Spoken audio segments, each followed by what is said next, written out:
आजच्या ठळक घडामोडी. राज्यात पुन्हा अवकाळी पावसाचा फेरा, हातातोंडाशी आलेल्या पिकांवर मारा, जोर वाढण्याची शक्यता. 4-5 दिवस सावट. सीबीएसई शाळा सोमवारपासूनच सुरू होणार, शिक्षण विभागाने संभ्रम पसरवू नये. पाऊस पुन्हा मुक्कामी, मुसळधारेमुळे महामुंबईत धावपळ. 30 ऑक्टोबरपर्यंत मुंबईसह कोकणात मुसळधार. कोणत्याही परिस्थितीत पीडितेला न्याय अन आरोपींना शिक्षा मिळेल, देवेंद्र फडणवीस यांची फलटणमध्ये ग्वाही. शिक्षक झाले पुन्हा विद्यार्थी. राज्यातील 4,79,000 उमेदवार देणार टीईटीची परीक्षा. देशभरातील 8,000 शाळा रिकाम्या, 20,000 शिक्षक घेत आहेत फुकटचा पगार. एमबीबीएस प्रवेश घेणाऱ्या विद्यार्थ्यांचा उडाला गोंधळ. निकालापूर्वीच बीएएमएस बीएचएमएस प्रवेश फेरी सुरू. 2,000ची भाऊबीज नको, बोनस हवा हक्काचा. अंगणवाडी संघटनांची मागणी. रेल्वे रुळावर रील बनवताना ट्रेन अंगावरून गेली.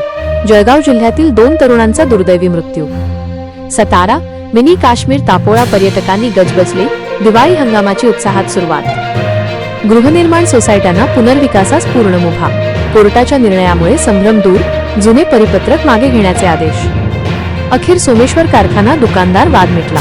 न्यायालयातील खटले दोन्ही पक्ष काढून घेणार.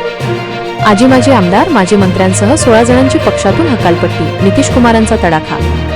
ऑस्ट्रेलियन महिला क्रिकेटर्सची भररस्त्यात छेड काढणारा अखिल खान 6 तासांत पोलिसांच्या ताब्यात. रशियावरच्या निर्बंधाने भारतीय तेल कंपन्या अडचणीत. फटका बसू नये म्हणून ओएनजीसी जाणार न्यायालयात. जर शांतता करार झाला नाही तर थेट युद्ध होईल. पाकिस्तानी संरक्षण मंत्र्यांची अफगाणिस्तानला धमकी. अखेर येणार लेन्सकार्टचा आयपीओ. 7,278 कोटी रुपये उभारण्याची योजना. दिलीप प्रभावळकरांचा दशावतार मल्याळी भाषेत प्रदर्शित होणार. केरळच्या प्रेक्षकांसाठी खास भेट. Gold rate today. आजचे सोन्याचे भाव जाणून घ्या. 24K बरोबर 1,25,990, 22K बरोबर 1,15,410.